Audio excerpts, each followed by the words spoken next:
ओम श्री साईनाथाय नमः। ओम श्री साईनाथाय नमः। सप्ताह पारायण चौथा दिन। अध्याय 23। योग और प्याज, शामा की सर्पदंश से मुक्ति, विषुचिका, हैजा, निवारणार्थ नियमों का उल्लंघन, गुरु भक्ति की कठिन परीक्षा। वस्तुतः मनुष्य त्रिगुणमयी, 3 गुण अर्थात सत्व, रज, तम है तथा माया के प्रभाव से ही उसे भासित होने लगता है कि मैं शरीर हूँ। दैहिक बुद्धि के आवरण के कारण ही वह ऐसी धारणा बना लेता है कि मैं ही कर्ता और उपभोग करने वाला हूँ, और इस प्रकार वह अपने को अनेक कष्टों में स्वयं फंसा लेता है। फिर उसे उससे छुटकारे का कोई मार्ग नहीं सूझता। मुक्ति का एकमात्र उपाय है गुरु के श्री चरणों में अटल प्रेम और भक्ति। सबसे महान अभिनयकर्ता भगवान साईं ने भक्तों को पूर्ण आनंद पहुंचाकर उन्हें निज स्वरूप में परिवर्तित कर लिया है। उपयुक्त कारणों से हम साईं बाबा को ईश्वर का ही अवतार मानते हैं, परंतु वे सदा ही यही कहा करते थे कि मैं तो ईश्वर का दास हूँ। अवतार होते हुए भी मनुष्य को किस प्रकार आचरण करना चाहिए तथा अपने वर्ण के कर्तव्यों को किस प्रकार निभाना चाहिए, इसका उदाहरण उन्होंने लोगों के समक्ष प्रस्तुत किया। जब जड़ और चेतन पदार्थों में ईश्वर के दर्शन करता हो, उसको विनयशीलता ही उपयुक्त थी। उन्होंने किसी की अपेक्षा या अनादर नहीं किया।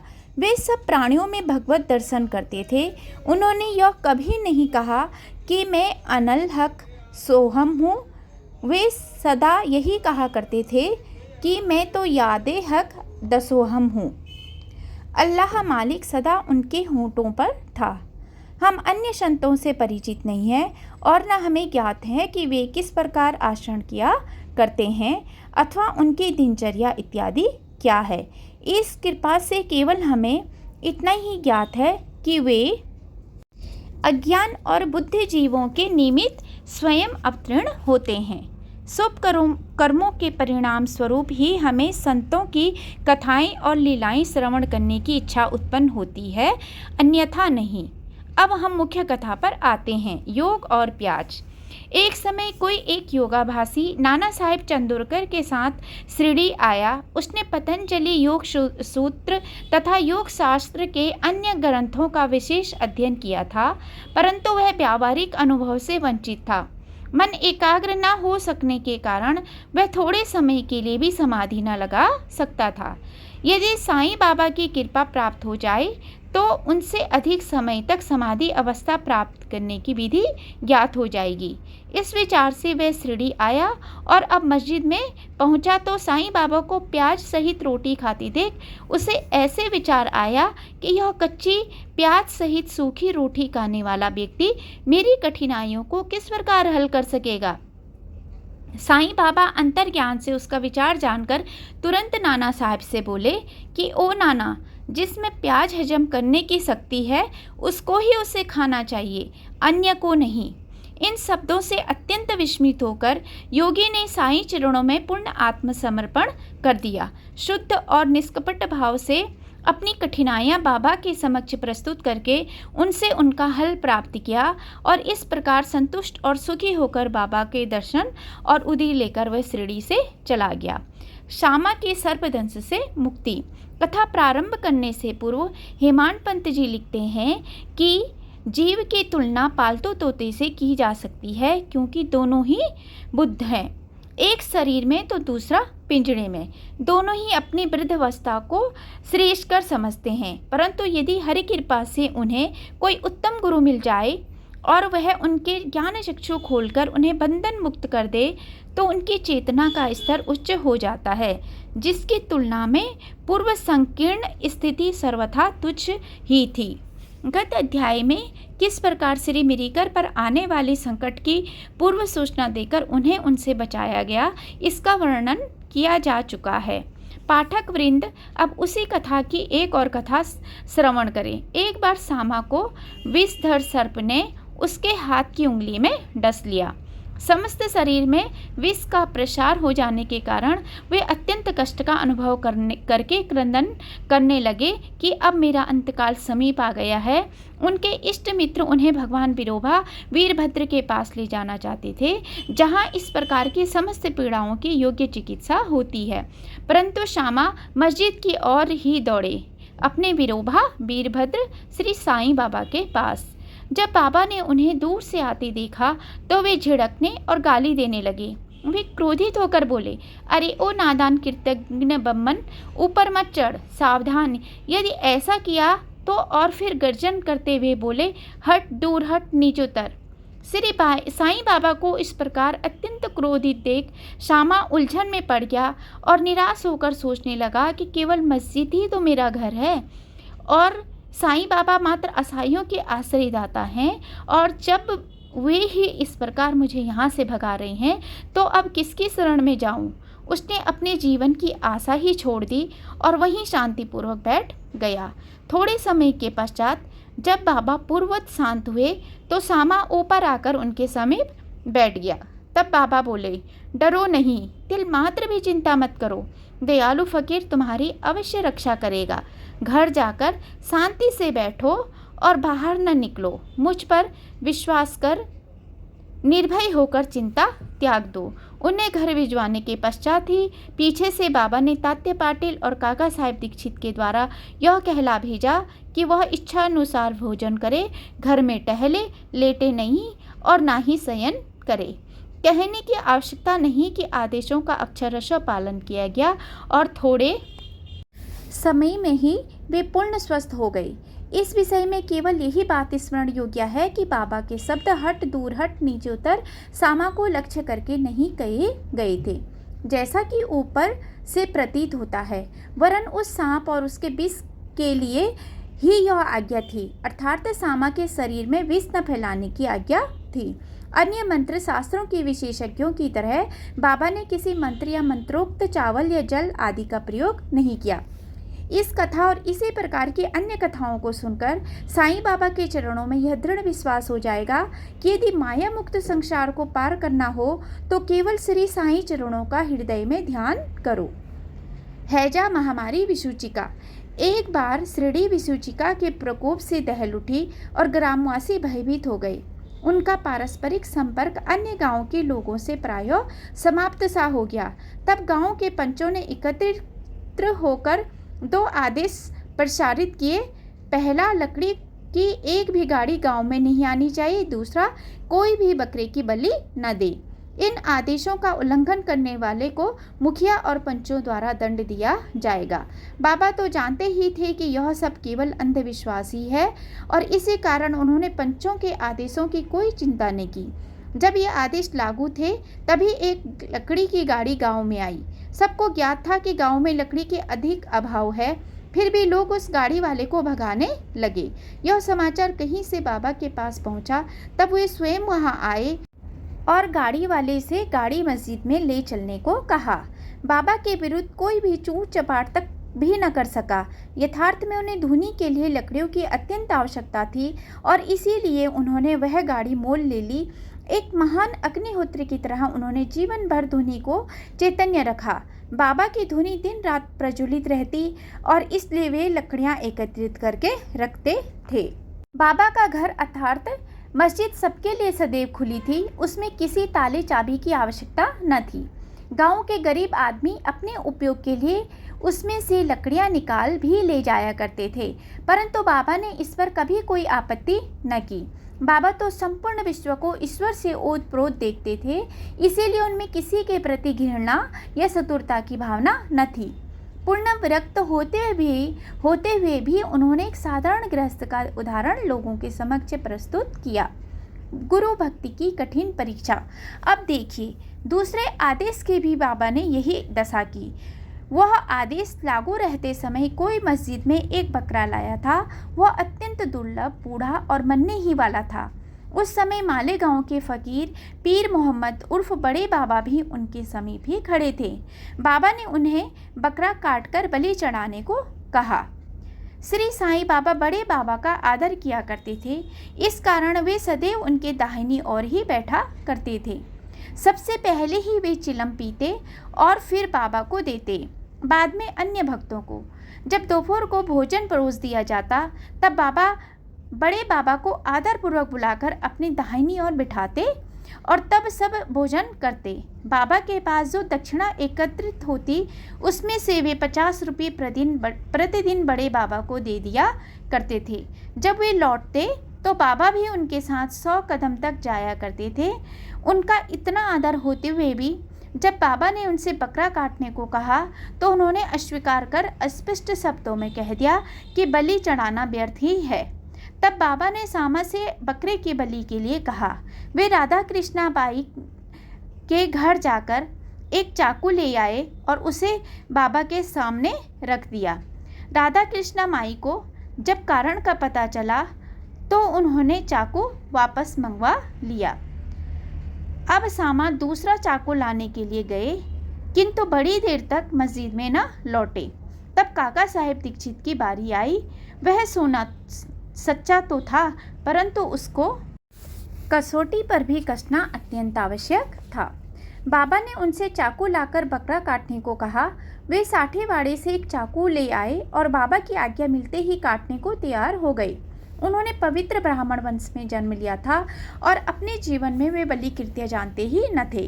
यद्यपि हिंसा करना निंदनीय है, फिर भी वे बकरा काटने के लिए उद्यत हो गए। सब लोगों को आश्चर्य था कि बड़े बाबा एक यवन होते हुए भी बकरा काटने को सहमत नहीं है और यह सनातन ब्राह्मण बकरे की बलि देने की तैयारी कर रहा है।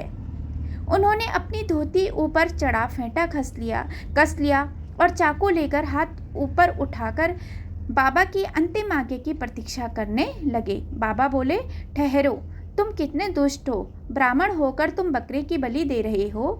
काका साहेब चाकू नीचे रखकर बाबा से बोले, आपकी आज्ञा ही हमारे लिए सब कुछ है, हमें अन्य आदेशों से क्या। हम तो केवल आपका ही सदैव स्मरण कर ध्यान करते हैं और दिन रात आपकी आज्ञा का पालन किया करते हैं। हमें यह विचार करने की आवश्यकता ही नहीं कि बकरे को मारना उचित है या अनुचित, और ना ही हम इसका कारण ही जानना चाहते हैं। हमारा कर्तव्य और धर्म तो निसंकोच होकर गुरु की आज्ञा का पूर्णतः पालन करने में है। तब बाबा ने काका साहिब से कहा कि मैं स्वयं ही बलि चढ़ाने का कार्य करूंगा।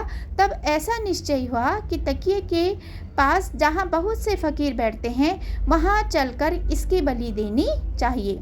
जब बकरा वहां ले जाया जा रहा था तभी रास्ते में गिरकर वह मर गया। भक्तों के प्रकार का वर्णन कर श्री हेमान पंत यह अध्याय समाप्त करते हैं। भक्त 3 प्रकार के होते हैं, उत्तम, मध्यम और साधारण। प्रथम श्रेणी के वे भक्त वे हैं जो अपनी गुरु की इच्छा पहले से ही जानकर अपना कर्तव्य मानकर सेवा करते हैं। द्वितीय श्रेणी के भक्त वे हैं जो गुरु की आज्ञा मिलते ही उसका तुरंत पालन करते हैं। और तृतीय श्रेणी के भक्त वे हैं जो गुरु की आज्ञा सदैव टालते हुए पग पग पर त्रुटि किया करते हैं। भक्तगण यदि अपनी जागृत बुद्धि और धैर्य धारण कर दृढ़ विश्वास स्थिर करे तो निसंदेह उनका आध्यात्मिक ध्येय उनसे अधिक दूर नहीं है। श्वासोच्छ्वास के नियंत्रण, हठ योग या अन्य कठिन साधनाओं की कोई आवश्यकता नहीं है। जब शिष्य में उपयुक्त गुणों का विकास हो जाता है और जब अग्रिम उपदेशों के लिए भूमिका तैयार हो जाती है तभी गुरु स्वयं प्रकट होकर उसे पूर्णता की ओर ले जाते हैं। अगले अध्याय में बाबा के मनोरंजक हास्य विनोद के संबंध में चर्चा करेंगे। श्री सद्गुरु साईनाथ अर्पणामस्तु। शुभम भवतु। अध्याय 23 समाप्त। अध्याय 24 श्री साईं बाबा का हास्य विनोद, चने की लीला, सुदामा की कथा, अन्ना चिचणीकर और मौसीबाई की कथा, बाबा की भक्त परायणता। अगले अध्याय में अमुक अमुक विषयों का वर्णन होगा। ऐसा कहना एक प्रकार का अहंकार ही है। जब तक अहंकार गुरु चरणों में अर्पित न कर दिया जाए तब तक सत्य स्वरूप की प्राप्ति संभव नहीं। यदि हम निराभिमान हो जाएं तो सफलता प्राप्त होना निश्चित ही है। श्री साईं बाबा की भक्ति करने से ऐहिक तथा आध्यात्मिक दोनों पदार्थों की प्राप्ति होती है और हम अपनी मूल प्रकृति में स्थिरता प्राप्त कर शांति और सुख के अधिकारी बन जाते हैं अतः मुमुक्षुओं को चाहिए कि वे आदर सहित श्री साईं बाबा की लीलाओं का श्रवण कर उनका मनन करें। यदि वे इसी प्रकार प्रयत्न करते रहेंगे तो उन्हें अपनी जीवन ध्येय तथा परमानंद की सहज प्राप्ति हो जाएगी। प्रायः सभी लोगों को हास्य प्रिय होता है, परंतु स्वयं हास्य का पात्र कोई नहीं बनना चाहता। इस विषय में बाबा की पद्धति भी विचित्र थी। मनोविनोद जब भावपूर्ण होता तो अति मनोरंजक तथा शिक्षाप्रद होता था। इसलिए भक्तों को यदि स्वयं हास्य का पात्र बनना भी पड़ता था तो उन्हें उसमें कोई आपत्ति न होती थी। श्री हेमाड पंत भी ऐसा एक अपना ही उदाहरण प्रस्तुत करते हैं। चना लीला। शिरडी में बाजार प्रति रविवार को लगता है। निकटवर्ती ग्रामों से लोग आकर वहां रास्तों पर दुकान लगाते और माल बेचते हैं। मध्याह्न के समय मस्जिद लोगों से ठसाठस भर जाया करती थी, परंतु इतवार के दिन तो लोगों की इतनी अधिक भीड़ होती कि प्रायः दम ही घुटने लगता था।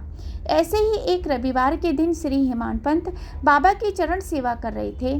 साम्या बाबा के बाईं और वो वामन राव बाबा के दाहिनी ओर था। इस अवसर पर श्रीमान बूटी साहेब और काका साहेब दीक्षित भी वहां उपस्थित थे। तब सामा ने हंसकर अन्ना साहेब से कहा कि देखो, तुम्हारे कोट की वहां पर कुछ चने लगे हुए हैं, वे से प्रतीत होते हैं। ऐसा कहकर सामा ने उनकी बाह स्पर्श की जहां कुछ चने के दाने मिले। जब हेमाड पंत ने अपनी बाहीं कोहनी सीधी की तो चने के कुछ दाने लुढ़ककर नीचे भी गिर पड़े, जो उपस्थित लोगों ने उठाए। भक्तों को तो हास्य का विषय मिल गया और सभी आश्चर्यचकित होकर भांति भांति के अनुमान लगाने लगे, परंतु कोई भी यह न जान सका कि ये चने के दाने वहां कहाँ से आए और इतने समय तक उसमें कैसे फंसे रहे। इसका संतोषप्रद उत्तर किसी के पास न था, परंतु इस रहस्य का भेद जानने को हर कोई उत्सुक था। तब बाबा कहने लगे कि इन महाशय अन्ना साहेब को एकांत में खाने की बुरी आदत है। आज बाजार का दिन है और ये चना चबाते हुए ही यहाँ आए हैं। मैं तो इनकी आदतों से भली भांति परिचित हूँ और ये चने मेरे कथन की सत्यता के प्रमाण हैं। इसमें आश्चर्य की बात ही क्या है। हेमाड पंत बोले, बाबा, मुझे कभी भी एकांत में खाने की आदत नहीं है, फिर इस प्रकार मुझ पर दोषारोपण क्यों करते हो? अभी तक मैंने शिरडी के बाजार के दर्शन भी नहीं किए तथा आज के दिन तो मैं भूल कर भी बाजार नहीं गया। तब उनके खाने की बात तो दूर है, भोजन के समय भी जो मेरे निकट होते हैं उन्हें उनका उचित भाग दिए बिना मैं कभी भोजन ग्रहण नहीं करता।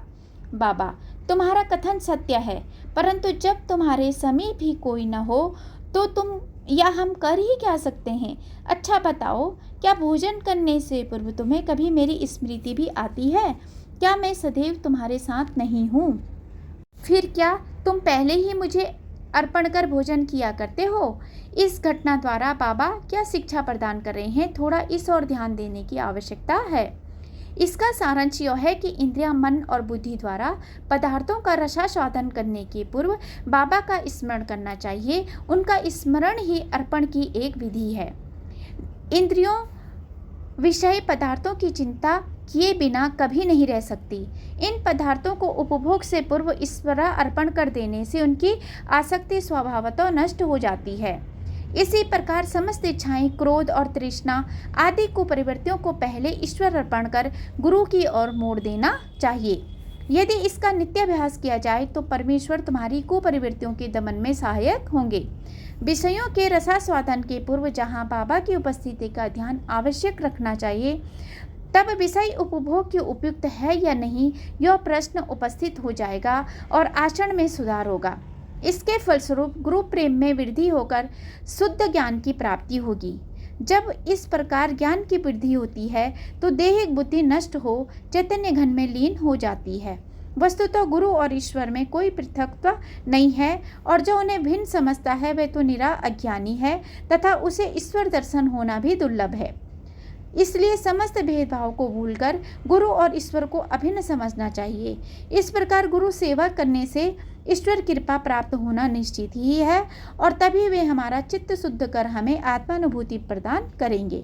सारांश यह है कि ईश्वर और गुरु को पहले अर्पण किए बिना हमें किसी भी इंद्रिय गाह्य विषय का रसास्वादन न करना चाहिए। इस प्रकार अभ्यास करने से भक्ति में उत्तरोत्तर वृद्धि होगी। फिर श्री साईं बाबा की मनोहर सगुण मूर्ति सदैव आंखों के सम्मुख रहेगी, जिससे भक्ति, वैराग्य और मोक्ष की प्राप्ति हो जाएगी। ध्यान प्रागढ़ होने से क्षुधा और संसार के अस्तित्व की विस्मृति हो जाएगी और सांसारिक विषयों का आकर्षण स्वतः ही नष्ट होकर चित्त को सुख और शांति प्राप्त होगी। सुदामा की कथा। उपयुक्त घटना का वर्णन करते करते हेमान पंत जी को इसी प्रकार की सुदामा की कथा याद आई, जो ऊपर वर्णित नियमों की पुष्टि करती है। श्री कृष्ण अपने ज्येष्ठ भ्राता बलराम तथा अपने सहपाठी सुदामा के साथ संदीपनी ऋषि के आश्रम में रहकर विद्याध्ययन किया करते थे। एक बार कृष्ण और बलराम लकड़ियां लाने के लिए वन गए। संदीपनी ऋषि की पत्नी ने सुदामा को भी उसी कार्य के निमित्त वन भेजा तथा तीनों विद्यार्थियों के खाने को कुछ चने भी उन्होंने सुदामा के द्वारा भेजे। जब कृष्ण और सुदामा की भेंट हुई तो कृष्ण ने कहा, दादा मुझे थोड़ा जल दीजिए, प्यास अधिक लग रही है। सुदामा ने कहा, भूखे पेट जल पीना हानिकारक होता है, इसलिए पहले कुछ देर विश्राम कर लो। सुदामा ने चने के संबंध में न कोई चर्चा की और न कृष्ण को उनका भाग ही दिया। कृष्ण थके हुए तो थे ही, इसलिए सुदामा की गोद में अपना सिर रखते ही वे प्रागढ़ निद्रा में निमग्न हो गई। तभी सुदामा ने अवसर पाकर चने चबाना प्रारंभ कर दिया। इसी बीच में अचानक कृष्ण जी पूछ बैठे कि दादा तुम क्या खा रहे हो और यह कड़कड़ की ध्वनि कैसी हो रही है। सुदामा ने उत्तर दिया कि मैं यहाँ खाने को है ही क्या, मैं तो शीत से काँप रहा हूँ और इसलिए मेरे दांत कड़कड़ कर रहे हैं। देखो तो मैं अच्छी तरह से विष्णु सहस्त्रनाम भी उच्चारण नहीं कर पा रहा हूँ। यह सुनकर अंतर्यामी कृष्ण ने कहा, दादा मैंने अभी स्वप्न में देखा कि एक व्यक्ति दूसरे की वस्तुएं खा रहा है। जब उससे इस विषय में प्रश्न किया गया तो उसने उत्तर दिया कि मैं खाक धूल खा रहा हूँ। तब प्रश्नकर्ता ने कहा, ऐसा ही हो एवमस्तु। दादा यह केवल स्वप्न था, मुझे तो ज्ञात है कि तुम मेरे बिना अन्न का दाना भी ग्रहण नहीं करते, परंतु श्रम के वशीभूत होकर मैंने तुमसे ऐसा प्रश्न किया था। यदि सुदामा किंचित मात्र भी कृष्ण की सर्वज्ञता से परिचित होते तो वे इस भांति आचरण कभी न करते। श्री कृष्ण के लंगोटिया मित्र होते हुए भी सुदामा को अपना शेष जीवन दरिद्रता में व्यतीत करना पड़ा, परंतु केवल एक मुट्ठी रूखे चावल पोहा जो अर्जित किए थे भेंट करने पर श्री कृष्ण बहुत प्रसन्न हुए और उन्हें उसके बदले में स्वर्ण नगरी प्रदान कर दी। जो दूसरों को दिए बिना एकांत में खाते हैं उन्हें इस कथा को सदैव स्मरण रखना चाहिए।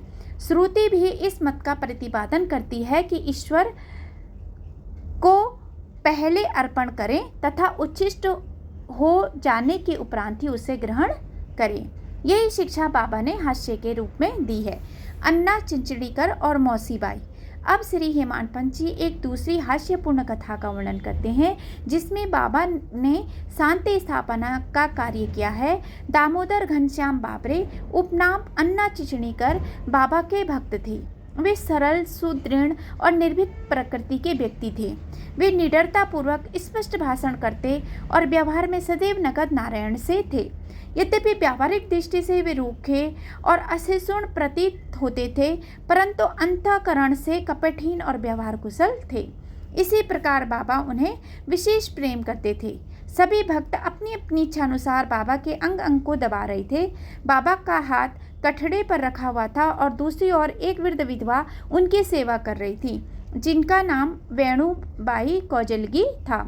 बाबा उन्हें माँ शब्द से संबोधित करते तथा अन्य लोग उन्हें मौसीबाई कहते थे।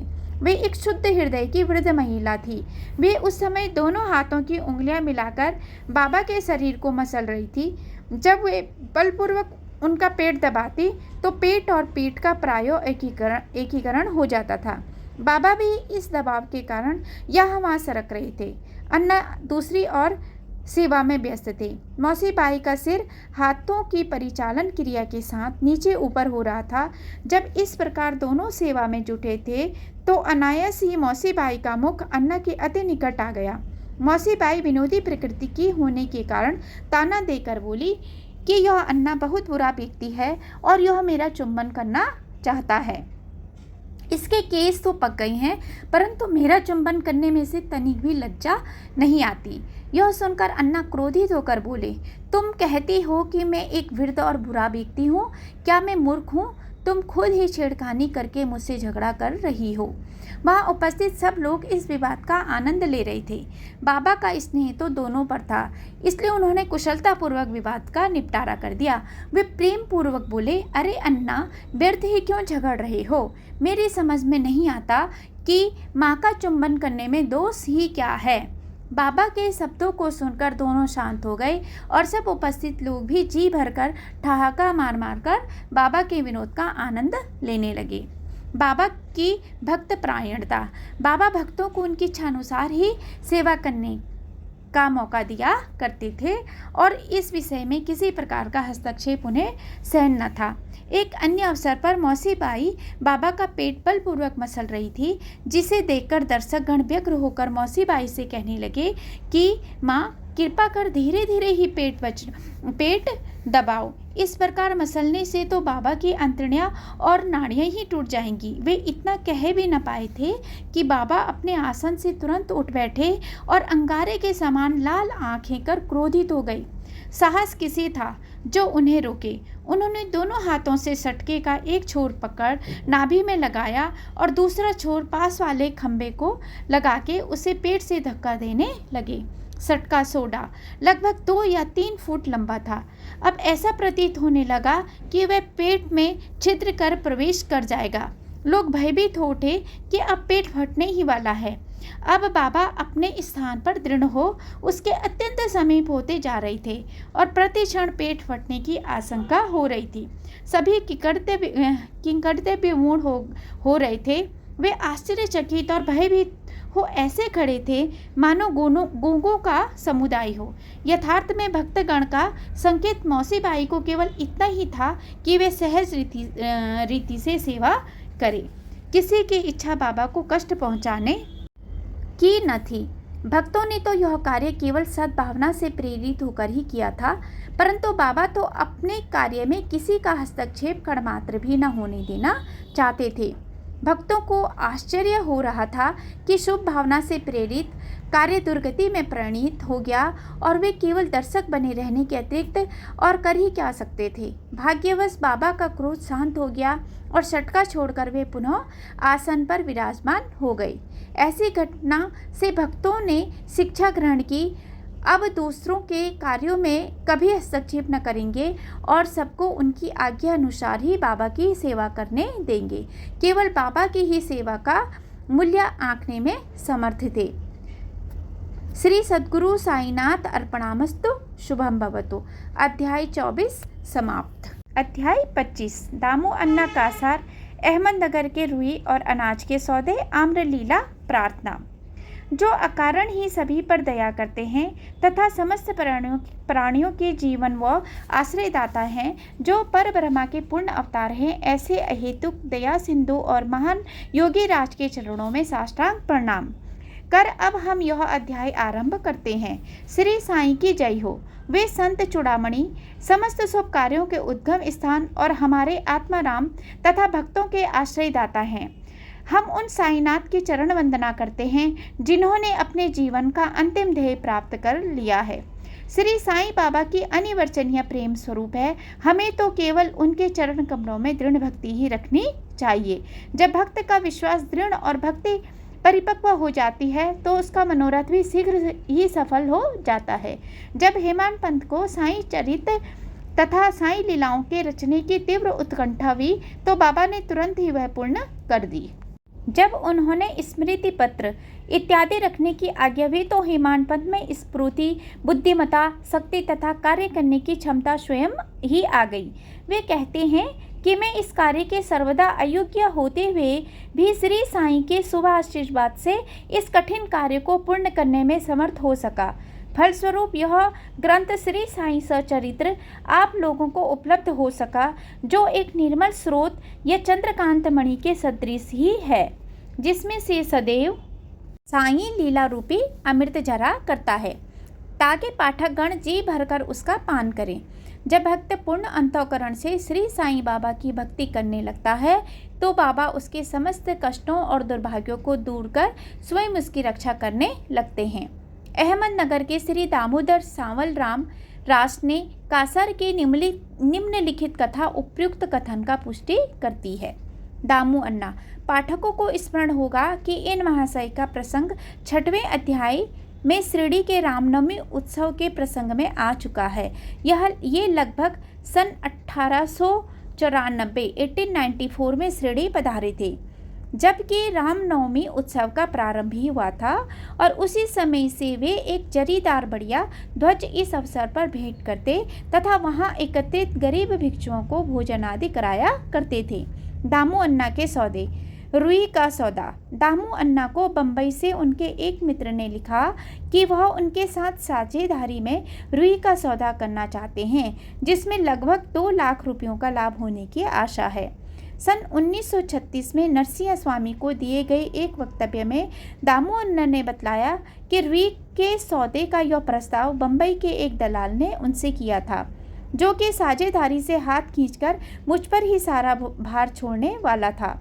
भक्तों के अनुभव 11 पृष्ठ 75 के अनुसार दलाल ने लिखा था कि धंधा अति उत्तम है और हानि की कोई आवश्यकता नहीं है। ऐसे स्वर्णिम अवसर को हाथ से न खोना चाहिए। दामू अन्ना के मन में नाना प्रकार के संकल्प विकल्प उठ रहे थे, परंतु स्वयं कोई निर्णय करने का साहस वे न कर सके। उन्होंने इस विषय में कुछ विचार तो अवश्य कर लिया, परंतु बाबा के भक्त होने के कारण पूर्ण विवरण सहित एक पत्र सामा को दूसरे दिन ही मिल गया, जिसे दोपहर के समय मस्जिद में जाकर उन्होंने बाबा के समक्ष रख दिया। सामा से बाबा ने पत्र के संबंध में पूछताछ की। उत्तर में सामा ने कहा कि अहमदनगर के दामू अन्ना कासर आपसे कुछ आज्ञा प्राप्त करने की प्रार्थना कर रहे हैं। बाबा ने पूछा कि वह इस पत्र में क्या लिख रहा है और उसने क्या योजना बनाई है। मुझे तो ऐसा प्रतीत होता है कि वह आकाश को छूना चाहता है। उसे जो कुछ भी भगवत कृपा से प्राप्त है वह उससे संतुष्ट नहीं है। अच्छा, पत्र पढ़कर सुनाओ। सामा ने कहा, जो कुछ आपने अभी कहा वही तो पत्र में लिखा हुआ है। हे देवा, आप यहाँ शांत और स्थिर बैठे रहकर भी भक्तों को उद्विग्न कर देते हो, और जब वे अशांत हो जाते हैं तो आप उन्हें आकर्षित कर किसी को प्रत्यक्ष तो किसी को पत्रों के द्वारा यहाँ खींच लेते हो। जब आपको पत्र का आशय विदित है तो फिर मुझे पत्र पढ़ने को क्यों विवश कर रहे हो। बाबा कहने लगे कि सामा, तुम तो पत्र पढ़ो, मैं तो ऐसे ही अनाप शनाप बकता हूँ, मुझ पर कौन विश्वास करता है। तब सामा ने पत्र पढ़ा और बाबा उसे ध्यानपूर्वक सुनकर चिंतित हो कहने लगे कि मुझे ऐसा प्रतीत होता है कि सेठ दामू अन्ना पागल हो गया है। उसे लिख दो कि उसके घर किसी वस्तु का अभाव नहीं है, इसलिए उसे आधी रोटी में ही संतोष कर लाखों के चक्कर से दूर रहना चाहिए। सामा ने उत्तर लिखकर भेज दिया, जिसकी प्रतीक्षा उत्सुकता पूर्वक दामू अन्ना कर रहे थे। पत्र पढ़ते ही लाखों रुपयों के लाभ होने पर उनकी आशा पर पानी फिर गया। उन्हें उस समय ऐसा विचार आया कि बाबा से परामर्श कर उन्होंने भूल की है, परंतु सामा ने पत्र में संकेत कर दिया था कि देखने और सुनने में फर्क हुआ करता है, इसलिए श्रेयस्कर तो यही होगा कि स्वयं शिरडी आकर बाबा की आज्ञा प्राप्त करो। बाबा से स्वयं अनुमति लेना उचित समझकर वे शिरडी आए। बाबा के दर्शन कर उन्होंने चरण सेवा की, परंतु बाबा के सम्मुख सौदे वाली बात करने का साहस वे न कर सके। उन्होंने संकल्प किया कि यदि उन्होंने कृपा कर दी तो इस सौदे में से कुछ लाभांश उन्हें भी अर्पण कर दूंगा। यद्यपि यह विचार दामू अन्ना बड़ी गुप्त रीति से अपने मन में कह रहे थे, तो भी त्रिकालदर्शी बाबा से क्या छिपा रह सकता है। बालक तो मिष्ठान मांगता है, परंतु उसकी माँ उसे कड़वी औषधि देती है, और इस कारण वह बालक के कल्याणार्थ उसे समझा बुझाकर कड़वी औषधि पिला दिया करती है। बाबा एक दयालु माँ के समान है। वे अपने भक्तों को वर्तमान और भविष्य जानते हैं, इसलिए उन्होंने दामू अन्ना के मन की बात जानकर कहा कि बापू, मैं अपने को इस सांसारिक झंझटों में फंसाना नहीं चाहता। बाबा की अस्वीकृति जानकर दामू अन्ना ने यह विचार त्याग दिया। अनाज का सौदा। तब उन्होंने अनाज, गेहूं, चावल आदि अन्य वस्तुओं का धंधा आरंभ करने का विचार किया। बाबा ने इस विचार को भी सोच समझकर उनसे कहा कि तुम रुपये 5 का शेर का खरीदोगे और 7 शेर का बेचोगे, इसलिए उन्हें इस धंधे का भी विचार त्यागना पड़ा। कुछ समय तक तो अनाजों का भाव बढ़ता ही गया और ऐसा प्रतीत होने लगा कि संभव है कि बाबा की भविष्यवाणी सत्य निकले। परंतु 2-1 मास के पश्चात ही सब स्थानों में पर्याप्त वृष्टि हुई, जिसके फलस्वरूप भाव अचानक ही गिर गए और जिन लोगों ने अनाज का संग्रह कर लिया था उन्हें यथेष्ट हानि उठानी पड़ी। पर दामू अन्ना इस विपत्ति से बच गए। यह कहना व्यर्थ न होगा कि रुई का सौदा जो कि उस दलाल ने अन्य व्यापारी की साझेदारी में किया था, उसमें उसे अधिक हानि हुई। बाबा ने उन्हें बड़ी विपत्तियों से बचा लिया है। यह देखकर दामू अन्ना का साईं चरणों में विश्वास दृढ़ हो गया और वे जीवन पर्यंत बाबा के सच्चे भक्त बने रहे। आम्रलीला। एक बार गोवा के एक मामलतदार ने, जिसका नाम राले था, लगभग 300 आमों का एक पार्सल सामा के नाम शिरडी भेजा। पार्सल खोलने पर प्रायों सभी आम अच्छे निकले। भक्तों में इनके वितरण का कार्य सामा को सौंपा गया। उनमें से बाबा ने 4 आम दामू अन्ना के लिए पृथक निकाल कर रख दिए। दामू अन्ना की 3 स्त्रियां थीं, परंतु अपने दिए वक्तव्य में उन्होंने बतलाया कि उनकी केवल 2 ही स्त्रियां थीं। वे संतानहीन थे। इस कारण उन्होंने अनेक ज्योतिषियों से इसका समाधान कराया और स्वयं भी ज्योतिष शास्त्र थोड़ा सा अध्ययन कर ज्ञात कर लिया कि जन्म कुंडली में एक पाप ग्रह के स्थित होने के कारण इस जीवन में उन्हें संतान का सुख देखने को कोई योग नहीं है। परंतु बाबा के प्रति तो उनकी अटल श्रद्धा थी। पार्सल मिलने के 2 घंटे पश्चात ही वे पूजनार्थ मस्जिद में आई। उन्हें देखकर बाबा कहने लगे कि लोग आमों के लिए चक्कर काट रहे हैं, परंतु ये तो दामू के हैं। जिसके हैं उन्हीं को खाने दो और मरने दो। इन शब्दों को सुन दामू अन्ना के हृदय पर वज्रघात सा हुआ, परंतु महालसापति शिरडी के एक भक्त ने उन्हें समझाया कि इस मृत्यु शब्द का अर्थ अहंकार के विनाश से है और बाबा के चरणों की कृपा से तो वह आशीर्वाद स्वरूप है। तब वे आम खाने को तैयार हो गए। इस पर बाबा ने कहा कि वे तुम न खाओ, उन्हें अपनी छोटी स्त्री को खाने को दो। इन आमों के प्रभाव से उसे 4 पुत्र और 4 पुत्रियां उत्पन्न होंगी। यह आगे शुरू धार्य कर उन्होंने वे आम ले जाकर अपनी छोटी स्त्री को दिए। धन्य है श्री साईं बाबा की लीला, जिन्होंने भाग्य विधान पलटकर उन्हें संतान सुख दिया। बाबा की स्वेच्छा से दिए वचन सत्य हुए, ज्योतिषियों के नहीं। बाबा के जीवन काल में उनके शब्दों ने लोगों में अधिक विश्वास और महिमा स्थापित की, परंतु महान आश्चर्य है कि उनके समाधिस्थ होने के उपरांत भी उनका प्रभाव पूर्ववत ही है। बाबा ने कहा कि मुझ पर पूर्ण विश्वास रखो। यद्यपि मैं देह त्याग भी कर दूंगा, परंतु फिर भी मेरी अस्थियां आशा और विश्वास का संचार करती रहेंगी। केवल मैं ही नहीं, मेरी समाधि भी वार्तालाप करेगी, चलेगी फिरेगी और उन्हें आशा का संदेश पहुंचाती रहेगी। जो अनन्य भाव से मेरे शरणागत होंगे, निराश न होना कि मैं तुमसे विदा हो जाऊंगा। तुम सदैव मेरी अस्थियों को भक्तों के कल्याणार्थी चिंतित पाओगे। यदि मेरा निरंतर स्मरण और मुझ पर दृढ़ विश्वास रखोगे तो तुम्हें अधिक लाभ होगा। प्रार्थना। एक प्रार्थना कर हेमाड पंथ यह अध्याय समाप्त करते हैं। हे सद्गुरु, हमारी आपसे प्रार्थना है कि आपके अभय चरणों की हमें कभी विस्मृति न हो।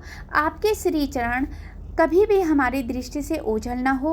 हम इस जन्म मृत्यु के चक्कर से इस संसार में अधिक दुखी हैं। अब दया कर इस चक्र से हमारा शीघ्र उद्धार कर दो। हमारी इंद्रियां जो विषय पदार्थों की ओर आकर्षित हो रही है, उनकी बाह्य प्रवृत्ति से रक्षा कर उन्हें अंतर्मुखी बनाकर हमें आत्मदर्शन के योग्य बना दो। जब तक हमारा इंद्रियों की बहिर्मुखी प्रवृत्ति और चंचल मन पर अंकुश नहीं होगा, तब तक आत्म साक्षात्कार की हमें कोई आशा नहीं है। हमारे पुत्र और मित्र कोई भी अंत में हमारे काम न आएंगे। हे साईं, हमारे तो एकमात्र तुम ही हो जो हमें मोक्ष और आनंद प्रदान करोगे। हे प्रभु, हमारी तर्क वितर्क तथा अन्य कुप्रवृत्तियों को नष्ट कर दो। हमारी जीवा सदैव तुम्हारे नाम स्मरण का स्वाद लेती रहे। हे साईं, हमारे अच्छे बुरे सब प्रकार के विचारों को नष्ट कर दो। हे प्रभु, कुछ ऐसा कर दो कि जिससे हमें अपने शरीर और ग्रह में आसक्ति न रहे। हमारा अहंकार सर्वथा निर्मूल हो जाए और हमें एकमात्र तुम्हारे ही नाम की स्मृति बनी रहे तथा शेष सब का विस्मरण हो जाए। हमारे मन की अशांति को दूर कर उसे स्थिर और शांत कर दो। हे साईं, यदि तुम हमारे हाथ अपने हाथ में ले लोगे तो अज्ञान रूपी रात्रि का विवरण शीघ्र ही दूर हो जाएगा और हम तुम्हारे ज्ञान प्रकाश में सुखपूर्वक विचरण करेंगे। यह जो तुम्हारा लीलामृत पान करने का सौभाग्य हमें प्राप्त हुआ तथा जिसने हमें अखंड निद्रा से जागृत कर दिया है, यह तुम्हारी ही कृपा और हमारे गत जन्मों के शुभ कर्मों का ही फल है। विशेष इस संबंध में श्री दामू अन्ना की उपरोक्त कथन का उद्धृत किया जाता है, जो ध्यान देने योग्य है।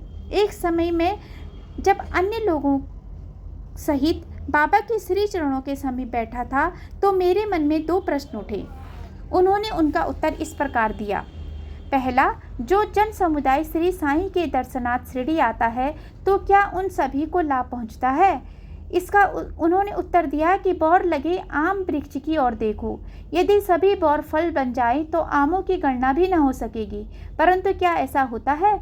बहुत से बौर झड़कर गिर जाते हैं, कुछ फले और बड़े भी तो आंधी के झकोरों से गिरकर नष्ट हो जाते हैं और उनमें से कुछ ही शेष बच जाते हैं। दूसरा प्रश्न मेरे स्वयं के विषय में था। यदि बाबा ने निर्वाण ले लिया तो मैं बिल्कुल ही निराश्रित हो जाऊंगा, तब मेरा क्या होगा? इसके बाबा ने उत्तर दिया कि जब और जहाँ भी तुम मेरा स्मरण करोगे मैं तुम्हारे साथ ही रहूँगा। इन वचनों को उन्होंने सन 1918 के पूर्व भी निभाया और सन 1918 के पश्चात आज भी निभा रहे हैं। वे अभी भी मेरे साथ रहकर मेरा पथ प्रदर्शन करते हैं। यह घटना लगभग सन 1910 से 11 की है। उसी समय मेरा भाई मुझसे पृथक हुआ और मेरी बहन की मृत्यु हो गई। मेरे घर में चोरी हुई और पुलिस जांच पड़ताल कर रही थी। इन्हीं सब घटनाओं ने मुझे पागल सा बना दिया था। मेरी बहन का स्वर्गवास होने के कारण मेरे दुख का पारावार न रहा और जब मैं बाबा की शरण गया तो उन्होंने अपने मधुर उपदेशों से मुझे सांत्वना देकर अप्पा कुलकर्णी के घर पूरन फूली खिलाई तथा मेरे मस्तक पर चंदन लगाया। जब मेरे घर चोरी हुई और मेरे ही एक 30 वर्षीय मित्र ने मेरी स्त्री के गहनों का संदूक, जिसमें मंगलसूत्र और नथ आदि थे, चुरा लिया, तब मैंने बाबा के चित्र के समक्ष रुदन किया और उसके दूसरे ही दिन वह व्यक्ति स्वयं गहनों का संदूक मुझे लौटाकर क्षमा याचना करने लगा। श्री सद्गुरु साईनाथ अर्पणामस्तु। शुभम भवतु।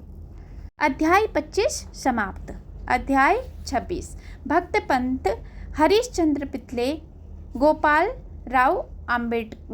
आम्बेडकर की कथाएं। इस सृष्टि में स्थूल सूक्ष्म चेतन और जड़ आदि जो कुछ दृष्टिगोचर हो रहा है वह सब एक ब्रह्मा है और इसी एक अद्वितीय वस्तु ब्रह्मा को ही हम भिन्न भिन्न नामों से संबोधित करते तथा भिन्न भिन्न दृष्टियों से देखते हैं।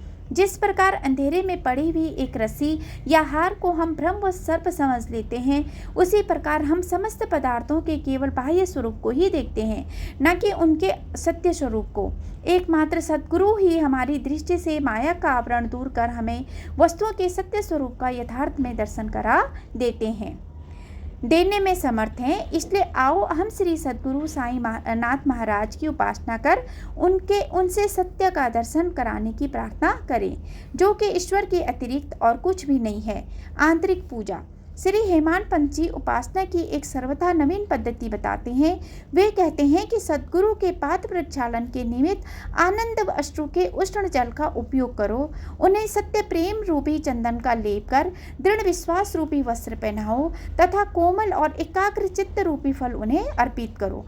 भाव रूपी बुका उनके सिर मस्तक पर लगा भक्ति की कफनी बांध अपने मस्तक उनके चरणों पर रखो। इस प्रकार श्री साईं को समस्त आभूषणों से विभूषित कर उन्हें अपना सर्वस्व निछावर कर दो। उष्णता दूर करने के लिए भाव की सदा चमर डुलाओ। इस प्रकार आनंददायक पूजन कर उनसे प्रार्थना करो कि हे प्रभु साईं, हमारी प्रवृत्ति अंतर्मुखी बना दो, सत्य और असत्य का विवेक दो तथा सांसारिक पदार्थों से आसक्ति दूर कर हमें आत्मानुभूति प्रदान करो। हम अपनी काया और प्राण आपके श्री चरणों में अर्पित करते हैं। हे प्रभु, हे साईं, मेरे नेत्रों को तुम अपने नेत्र बना लो ताकि हमें सुख और दुख का अनुभव ही न हो। हे साईं, मेरे शरीर और मन को तुम अपनी इच्छानुकूल चलने दो तथा मेरे चंचल मन को अपने चरणों की शीतल छाया में विश्राम दो। अब हम इस अध्याय की कथाओं की ओर आते हैं। भक्त पंत। एक समय एक भक्त जिनका नाम पंत था और एक अन्य भक्त अन्य सद्गुरु के शिष्य थे, उन्हें शिरडी पधारने का सौभाग्य प्राप्त हुआ। उनकी शिरडी जाने की इच्छा तो न थी, परंतु मेरे मन कछु और है, विधाता की कछु और वाली कहावत चरितार्थ हुई। वे पश्चिमी रेलवे द्वारा यात्रा कर रहे थे, जहां उनके बहुत से मित्र व संबंधियों से अचानक ही भेंट हो गई, जो कि शिरडी यात्रा को जा रहे थे। उन लोगों ने उनसे शिरडी तक साथ साथ चलने का प्रस्ताव किया। पंत यह प्रस्ताव अस्वीकार न कर सके। तब वे सब लोग बंबई में उतरे और पंत विरार में उतर अपने सद्गुरु से शिरडी प्रस्थान करने की अनुमति लेकर तथा आवश्यक खर्च आदि का प्रबंध कर सब लोगों के साथ रवाना हो गए। वे प्रातःकाल ही वहां पहुंच गए और लगभग 11 बजे मस्जिद को गए। वहां पूजनार्थ भक्तों का एकत्रित समुदाय देख सबको अति प्रसन्नता हुई, परंतु पंत को अचानक ही मूर्छा आ गई और वे विशुद्ध होकर वहीं गिर पड़े। तब सब लोग भयभीत होकर उन्हें स्वस्थ करने के समस्त उपचार करने लगे।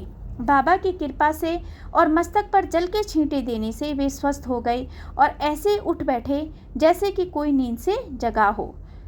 त्रिकालज्ञ बाबा ने यह सब जानकर कि वह अन्य गुरु का शिष्य है, उन्हें अभयदान देकर उनके गुरु में ही उनका विश्वास को दृढ़ करते हुए कहा कि कैसे भी आओ, परंतु भूलो नहीं, अपने ही स्तंभ को दृढ़तापूर्वक पकड़कर सदैव स्थिर हो, उनसे अभिन्नता प्राप्त करो।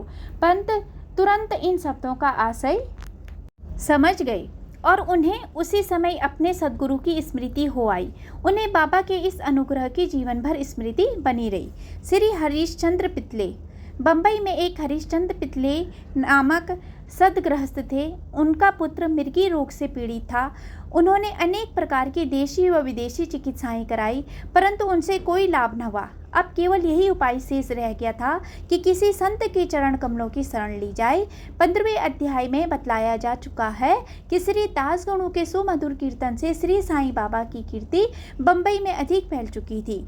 पितले ने भी सन 1910 में उनका कीर्तन सुना और उन्हें ज्ञात हुआ कि श्री साईं बाबा के केवल कर स्पर्श तथा दृष्टि मात्र से ही असाध्य रोग समूल नष्ट हो जाते हैं। तब उनके मन में भी श्री साईं बाबा के शुभ दर्शन की तीव्र इच्छा जागृत हुई। यात्रा का प्रबंध कर भेंट देने हेतु फलों की टोकरी लेकर पत्नी और बच्चों सहित वे शिरडी पधारे। मस्जिद पहुंचकर उन्होंने चरण वंदना की तथा अपने रोगी पुत्र को उनके श्री चरणों में डाल दिया। बाबा की दृष्टि उस पर पड़ते ही उसमें एक विचित्र परिवर्तन हो गया। बच्चे ने आंखें फेर दी और विशुद्ध होकर गिर पड़ा। उसके मुंह से झाग निकलने लगी तथा शरीर पसीने से भीग गया और ऐसी आशंका होने लगी कि उसके प्राण निकलने ही वाले हैं। यह देखकर उसके माता पिता अत्यंत निराश होकर घबराने लगे। बच्चे को बहुधा थोड़ी मूर्छा तो अवश्य ही आया करती थी, परंतु यह मूर्छा दीर्घकाल तक रही। माता की आंखों से आंसुओं की धारा बह रही थी और वह दुख ग्रसित हो आर्तनाद करने लगी कि मैं ऐसी स्थिति में हूँ जैसा कि एक व्यक्ति चोरों के डर से भागकर किसी घर में प्रविष्ट हो जाए और वह घर ही उसके ऊपर गिर पड़े। तब बाबा ने सांत्वना देते हुए कहा कि इस प्रकार प्रलाप न कर, धैर्य धारण करो, बच्चे को अपने निवास स्थान पर ले जाओ, वह आधा घंटे के पश्चात होश में आ जाएगा। तब उन्होंने बाबा के आदेश का तुरंत पालन किया। बाबा के वचन सत्य निकले।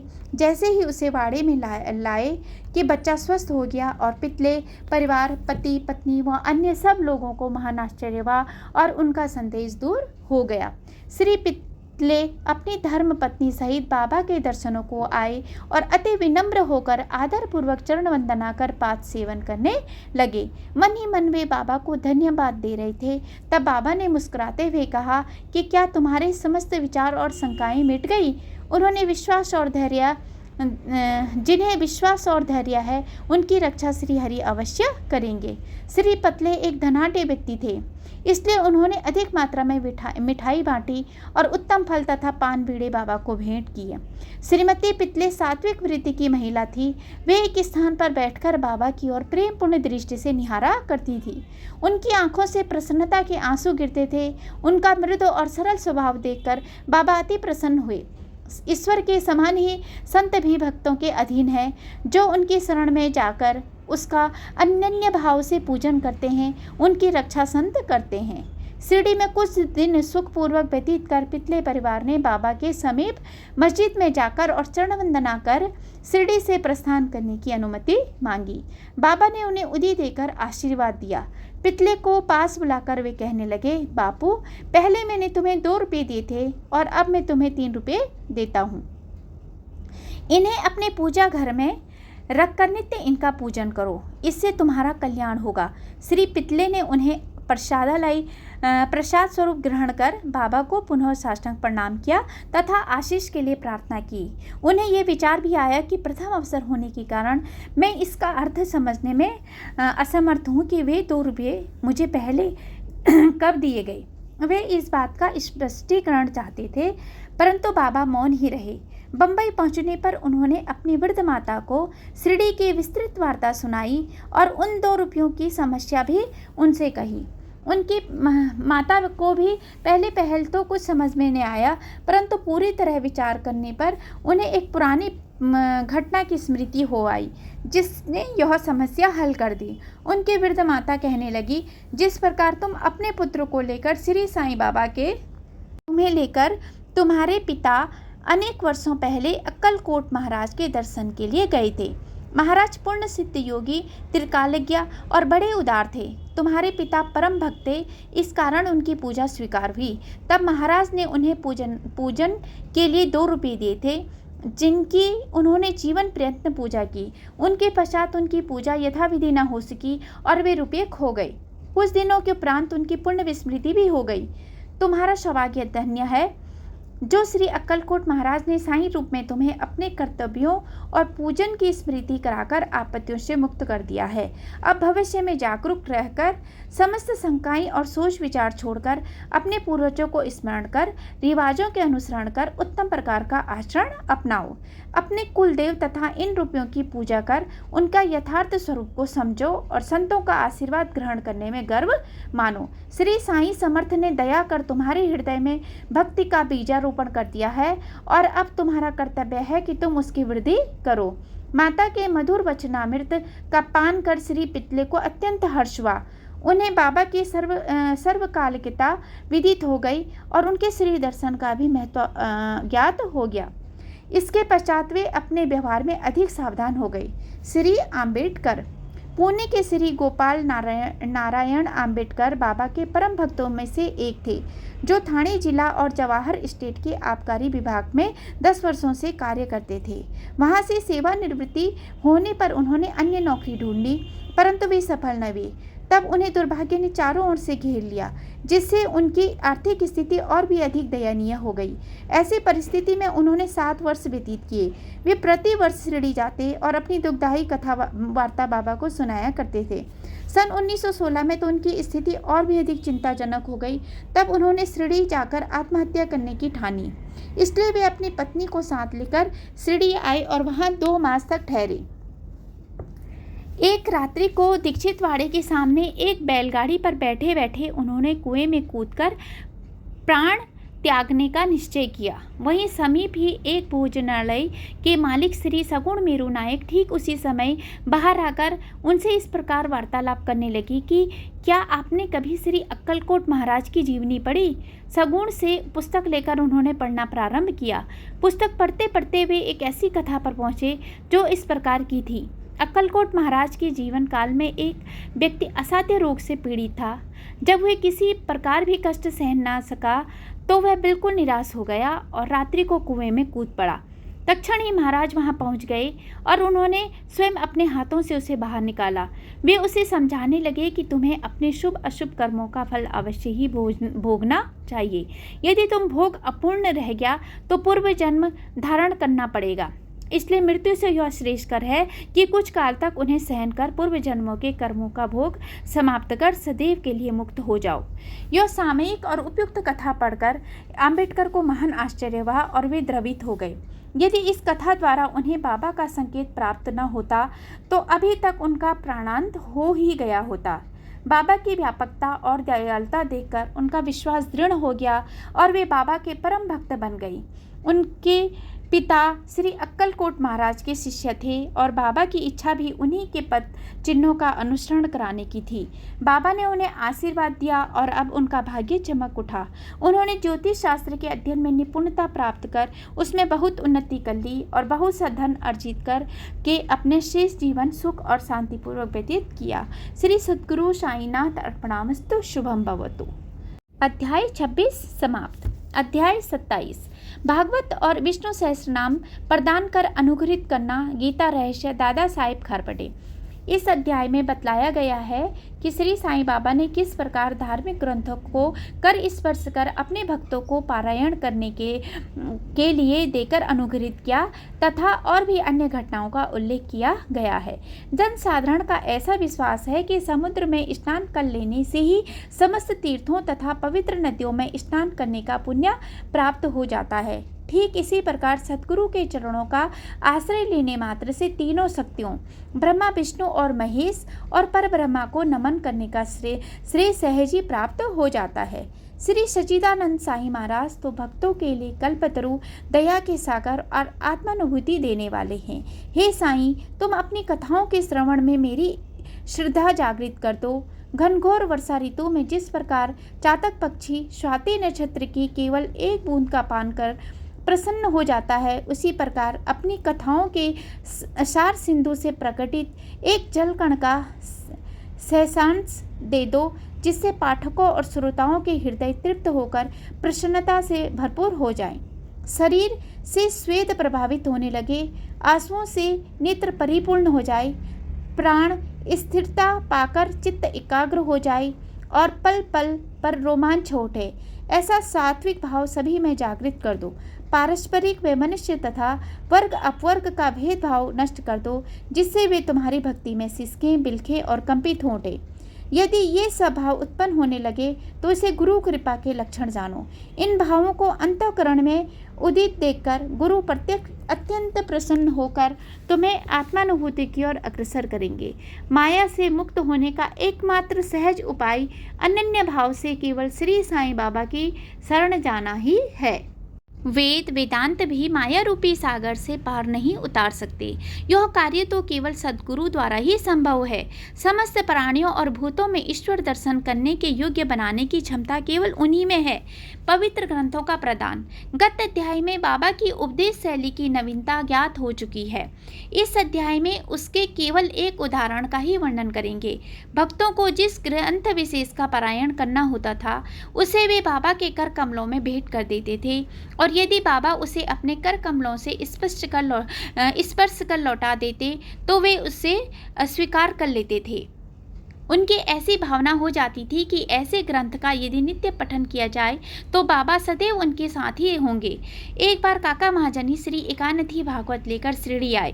सामा ने यह ग्रंथ अध्ययन के लिए उनसे ले लिया और उसे लिए वे मस्जिद पहुँचे।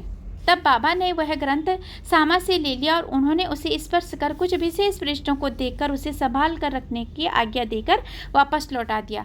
सामा ने उन्हें बताया कि यह ग्रंथ तो काका साहिब का है और उन्हें इसे वापस लौटाना है। तब बाबा कहने लगे कि नहीं नहीं, यह ग्रंथ तो मैं तुम्हें दे रहा हूँ, तुम इसे सावधानी से अपने पास रखो, यह तुम्हें अत्यंत उपयोगी सिद्ध होगा। कुछ दिनों के पश्चात काका महाजनी पुनः श्री एकानथी भागवत की दूसरी प्रति लेकर आए और बाबा के कर कमलों में भेंट कर दी, जिसे बाबा ने प्रसाद स्वरूप लौटाकर उन्हें भी उसे सावधानी से संभाल कर रखने की आज्ञा दी। साथ ही बाबा ने उन्हें यह आश्वासन दिया कि यह तुम्हें उत्तम स्थिति में पहुँचाने में सहायक सिद्ध होगा। काका ने उन्हें प्रणाम कर स्वीकार कर लिया।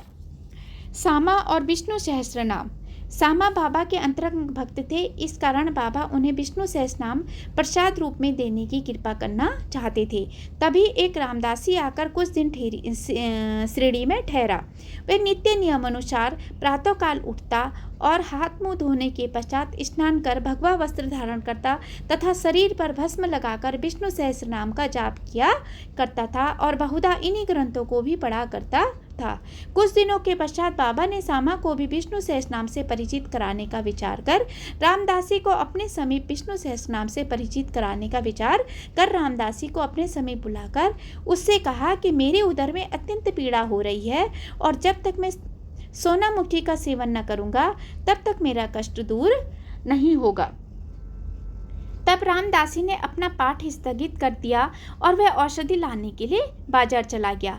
उसी समय बाबा अपने आसन से उठे और जहाँ वह पाठ किया करता था वहां जाकर उन्होंने विष्णु सहस्रनाम की वह पुस्तिका उठाई और पुनः अपने आसन पर विराजमान होकर सामा से कहने लगे, यह पुस्तक अमूल्य और मनोवांछित फल देने वाली है, इसलिए मैं तुम्हें इसे प्रदान कर रहा हूँ ताकि तुम इसका नित्य पाठ करो।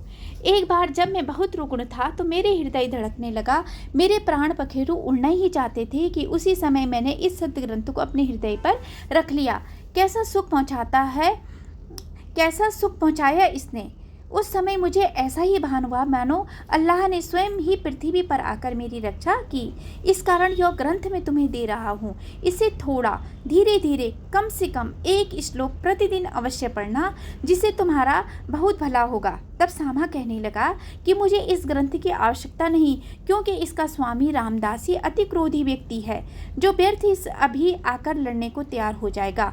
अल्प शिक्षित होने के नाते मैं संस्कृत भाषा में लिखित इस ग्रंथ को पढ़ने में भी असमर्थ हूँ। सामा की धारणा थी कि बाबा और रामदासी के बीच मनमुटाव करवाना चाहते हैं, इसीलिए उन्होंने यह नाटक रचा है। बाबा का विचार उनके प्रति क्या था यह उनकी समझ में न आया। बाबा येन केन प्रकरण विष्णु सहस्रनाम उसके कंठ में उतार देना चाहते थे। वे तो अपने एक अल्प शिक्षित अंतरंग भक्त को सांसारिक दुखों से मुक्त कर देना चाहते थे। ईश्वर नाम के जाप का महत्व तो सभी को विदित है, जो हमें पापों से बचाकर कुवृत्तियों से हमारी रक्षा कर जन्म तथा मृत्यु के बंधन से छुड़ा देता है। यह आत्मशुद्धि के लिए एक उत्तम साधन है, जिसमें न किसी सामग्री की आवश्यकता है और न किसी नियम के बंधन की। इसे सुगम और प्रभावकारी साधन अन्य कोई नहीं। बाबा की इच्छा तो सामा से यह साधना कराने की थी, परंतु सामा ऐसा न चाहते थे, इसलिए बाबा ने उन पर दबाव डाला। ऐसा बहुधा सुनने में आया है कि बहुत पहले श्री एकनाथ महाराज ने भी अपने एक पड़ोसी ब्राह्मण से विष्णु सहस्रनाम का जाप करने के लिए आग्रह कर उसकी रक्षा की थी। विष्णु सहस्रनाम का जाप चित्त शुद्धि के लिए एक श्रेष्ठ तथा सरल मार्ग है, इसलिए बाबा ने सामा को अनुरोध पूर्वक उसके जाप में परिवर्तित किया। रामदासी बाजार से सोनामुखी लेकर लौटा। अन्ना चिंचड़ीकर जो वहीं उपस्थित था प्रायो पूरे नारद मुनि थे और उन्होंने उक्त घटना का संपूर्ण वृत्तांत रामदासी को बता दिया। रामदासी क्रोधावेश में आकर सामा की ओर लपका और कहने लगा कि यह तुम्हारा ही कार्य है, जो तुमने बाबा के द्वारा मुझे उदर पीड़ा के बहाने औषधि लाने को भेजा। यदि तुमने पुस्तक न लौटाई तो मैं अपना सिर तोड़ दूंगा। सामा ने उसे शांतिपूर्वक समझाया, परंतु उनका कहना व्यर्थ ही हुआ। तब बाबा प्रेम पूर्वक बोले कि अरे रामदास, यह क्या बात है, क्यों उपद्रव कर रही हो? क्या सामा अपना बालक नहीं है? तुम इसे व्यर्थ क्यों झगड़ा करते हो? क्या तुम नम्र और मृदुल वाणी नहीं बोल सकते? तुम नित्य इन पवित्र ग्रंथों का पाठ किया करते हो और फिर भी तुम्हारा चित्त अशुद्ध है। जब तुम्हारी इच्छाएं ही तुम्हारे वश में नहीं है तो तुम कैसे रामदासी? तुम्हें तो समस्त वस्तुओं से अनासक्त वैराग्य होना चाहिए। कैसे विचित्र बात है कि तुम्हें इस पुस्तक पर इतना अधिक मोह है। सच्चे रामदासी को तो ममता त्याग कर समदर्शी होना चाहिए। तुम तो अभी भी बालक सामा से केवल एक छोटी सी पुस्तक के लिए झगड़ा कर रहे हो। जाओ अपने आसन पर बैठो। पैसों से पुस्तकें तो अनेक प्राप्त हो सकती हैं, परंतु मनुष्य नहीं। उत्तम विचारक बनकर विवेकशील बनो। पुस्तकों का मूल्य ही क्या है और उससे सामा को क्या प्रयोजन? मैंने स्वयं उठाकर वह पुस्तक उसे दी थी, यह सोचकर कि तुम्हें तो यह पुस्तक पूर्णतः कंठस्थ है। सामा को इसके पठन से कुछ लाभ पहुँचे, इसलिए मैंने उसे यह दी थी। बाबा के ये शब्द कितने मृदु और मार्मिक तथा अमृत तुल्य हैं। इनका प्रभाव रामदासी पर पड़ा। वह चुप हो गया तथा फिर सामा से बोला कि मैं इसके बदले पंचरत्नी गीता की एक प्रति स्वीकार कर लूँगा। तब सामा भी प्रसन्न होकर कहने लगे कि क्यों, मैं तो तुम्हें उसके बदले में 10 प्रतियां देने को तैयार हूँ। इस प्रकार यह विवाद तो शांत हो गया, परंतु अब प्रश्न यह है कि रामदासी ने पंचरत्नी गीता के लिए एक ऐसी पुस्तक जिसका उसे कभी ध्यान भी नहीं आया था, इतना आग्रह क्यों किया, और जो मस्जिद में एक दिन धार्मिक ग्रंथों का पाठ करता हो वह बाबा के समक्ष इतना उत्पात करने पर क्यों उतारू हो गया। हम नहीं जानते कि इस दोष का निराकरण कैसे करें और किसे दोषी ठहराएं। हम तो केवल इतना ही जान सके कि यदि इस प्रणाली का अनुसरण न किया गया होता तो विषय का महत्व और ईश्वर नाम की महिमा तथा विष्णु सहस्त्र नाम के पठन का शुभ अवसर ही प्राप्त न होता। इससे यही प्रतीत होता है कि बाबा के उपदेश की शैली और उसकी क्रिया अद्वितीय है। सामा ने धीरे धीरे इस ग्रंथ का इतना अध्ययन कर लिया और उन्हें इस विषय पर इतना ज्ञान हो गया कि वे श्रीमान बूटी साहिब के दामाद प्रोफेसर जी के नारके MA इंजीनियरिंग कॉलेज पूना को भी इसका यथार्थ अर्थ समझाने में पूर्ण सफल हुए। गीता रहस्य ब्रह्म विद्या अध्यात्म का जो भक्त अध्ययन करते उन्हें बाबा सदैव प्रोत्साहित करते थे। इसका एक उदाहरण है कि एक समय बापू साहिब जोग का एक पार्सल आया जिसमें श्री लोकमान्य तिलक कृत गीता भाष्य की एक प्रति थी, जिसे कांख में दबाए हुए वे सीधे मस्जिद में आए। जब वे चरण वंदना के लिए झुके तो वह पार्सल बाबा के श्री चरणों पर गिर पड़ा। तब बाबा उनसे पूछने लगे कि इसमें क्या है। श्री जोग ने तत्काल ही पार्सल से वे पुस्तक निकालकर बाबा के कर कमलों में रख दी। बाबा ने थोड़ी देर उससे कुछ पृष्ठ देकर जेब से 1 रुपया निकाला और उसे पुस्तक पर रखकर जोग के लौटा दिया और कहने लगे कि इसका ध्यान पूर्वक अध्ययन करते रहो, इससे तुम्हारा कल्याण होगा। श्रीमान और श्रीमती खारपटे। एक बार श्री दादा साहब खारपटे सुकुटुंब शिरडी आए और कुछ मास वहीं ठहरे। उनके ठहरने के लिए नित्य कार्यक्रम का वर्णन श्री साईं लीला पत्रिका के प्रथम भाग में प्रकाशित है। दादा कोई सामान्य व्यक्ति न थे। वे एक धनाढ्य और अमरावती परार के सुप्रसिद्ध वकील तथा केंद्रीय धारा सभा दिल्ली के सदस्य थे। वे विद्वान और प्रवीण वक्ता भी थे। इतने गुणवान होते हुए भी उन्हें बाबा के समक्ष मुंह खोलने का साहस न होता था। अधिकांश भक्तगण तो बाबा से हर समय अपनी शंका का समाधान कर लिया करते थे। केवल 3 व्यक्ति खारपटे, नूलकर और बूटी ही ऐसे थे जो सदैव मौन धारण किए रहते तथा अति विनम्र और उत्तम प्रकृति के व्यक्ति थे। दादा साहेब विधारण्य स्वामी द्वारा रचित पंचदशी नामक प्रसिद्ध संस्कृत ग्रंथ जिसमें अद्वैत वेदांत का दर्शन है, उसका विवरण दूसरों को तो समझाया करते थे, परंतु जब वे बाबा के समीप मस्जिद में आए तो वे एक शब्द का भी उच्चारण न कर सके। यथार्थ में कोई व्यक्ति चाहे वो जितना वेद वेदांतों में पारंगत क्यों न हो, परंतु ब्रह्म पद को पहुँचे हुए व्यक्ति के समक्ष उसका शुष्क ज्ञान प्रकाश नहीं दे सकता। दादा 4 मास तथा उनकी पत्नी 7 मास वहाँ ठहरी। वे दोनों अपने शिरडी प्रवास से अत्यंत प्रसन्न थे। श्रीमती खारपटे श्रद्धालु तथा पूर्ण भक्ति थी, इसलिए उनका साईं चरणों में अत्यंत प्रेम था। प्रतिदिन दोपहर को वे स्वयं नैवेद्य लेकर मस्जिद को जाती और जब बाबा उसे ग्रहण कर लेते तभी वे लौटकर अपना भोजन किया करती थी। बाबा उनकी अटट श्रद्धा की झांकी को दूसरों को भी दर्शन कराना चाहते थे। एक दिन दोपहर के समय साजा, पूरी, भात, सार, खीर, अन्य भोज्य पदार्थ लेकर मस्जिद में आई और दिनों तो भोजन प्रायः घंटों तक बाबा की प्रतीक्षा में पड़ा रहता था, परंतु इस दिन वे तुरंत ही उठे और भोजन के स्थान पर आकर आसन ग्रहण कर लिया और थाली पर से कपड़ा हटाकर उन्होंने रुचिपूर्वक भोजन करना प्रारंभ कर दिया। तब सामा कहने लगे कि यह पक्षपात क्यों? दूसरों की थालियों पर तो आप दृष्टि तक नहीं डालते, उल्टा उन्हें फेंक देते हो, परंतु आज इस भोजन को आप बड़ी उत्सुकता और रुचि से खा रही हो। आज इस बाई का भोजन आपको इतना स्वादिष्ट क्यों लगा? यह विषय तो हम लोगों के लिए एक समस्या बन गया है। तब बाबा ने इस प्रकार समझाया, सचमुच ही ऐसा इस भोजन में एक विचित्रता है। पूर्व जन्म में यह बाई एक व्यापारी की मोटी गाय थी जो बहुत अधिक दूध देती थी। पशु योनि त्याग कर उसने एक माली के कुटुंब में जन्म लिया। उस जन्म के उपरांत फिर यह एक क्षत्रिय वंश में उत्पन्न हुई और इसका विवाह एक व्यापारी से हो गया। इस बार एक ब्राह्मण के घर उनका जन्म हुआ है। दीर्घ काल के पश्चात इनसे भेंट भी है। इसलिए इनकी थाली में से प्रेम पूर्वक 4 ग्रास तो खा लेने दो।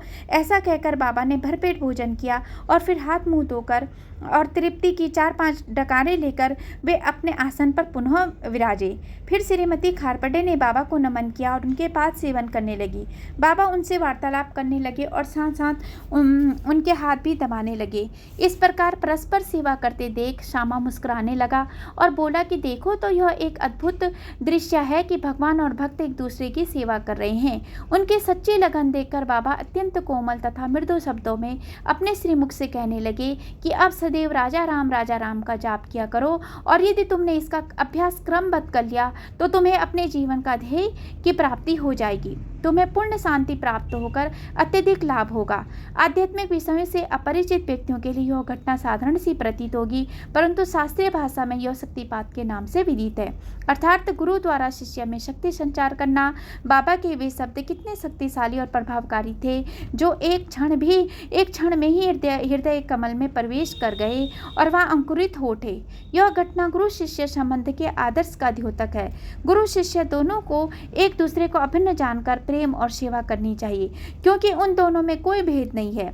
वे दोनों अभिन्न और एक ही हैं और जो कभी पृथक नहीं हो सकते। शिष्य गुरुदेव के चरणों पर मस्तक रख रहा है, यह तो केवल बाह्य दृश्यमान है। आंतरिक दृष्टि से दोनों अभिन्न है और एक ही हैं, तथा जो उनमें भेद समझता है वह अभी अपरिपक्व और अपूर्ण ही है। श्री सद्गुरु साईनाथ अर्पणामस्तु। शुभम भवतु। अध्याय 27 समाप्त। अध्याय 28 लक्ष्मीचंद, बुरहानपुर की महिलाएं और मेघा का निर्वाण। श्री साईं अनंत हैं। वे एक चींटी से लेकर ब्रह्मांड पर्यंत सर्वभूतों में व्याप्त है। वेद और आत्मविज्ञान में पूर्ण पारंगत होने के कारण वे सद्गुरु कहलाने के सर्वथा योग्य हैं। चाहे कोई कितना ही विद्वान क्यों न हो, परंतु यदि वह अपने शिष्य की जागृति कर उसे आत्मस्वरूप का दर्शन करा सके तो उसे सद्गुरु के नाम से कदापि संबोधित नहीं किया जा सकता। साधारणतः पिता केवल इस नश्वर शरीर का ही जन्मदाता है, परंतु सद्गुरु तो जन्म और मृत्यु दोनों से ही मुक्ति करा देने वाले हैं, अतः वे अन्य लोगों से अधिक दयावंत हैं। श्री साईं बाबा हमेशा कहा करते थे कि मेरा भक्त चाहे 1000 कोस की दूरी पर ही क्यों न हो, वह सीढ़ी को ऐसे खींचा चला आता है जैसे धागे से बंधी हुई चिड़िया खींचकर स्वयं ही आ जाती है। इस अध्याय में ऐसी ही 3 चिड़ियों का वर्णन है। लाला लक्ष्मी चंद, ये महानुभाव बम्बई के श्री वेंकटेश्वर प्रेस में नौकरी करते थे।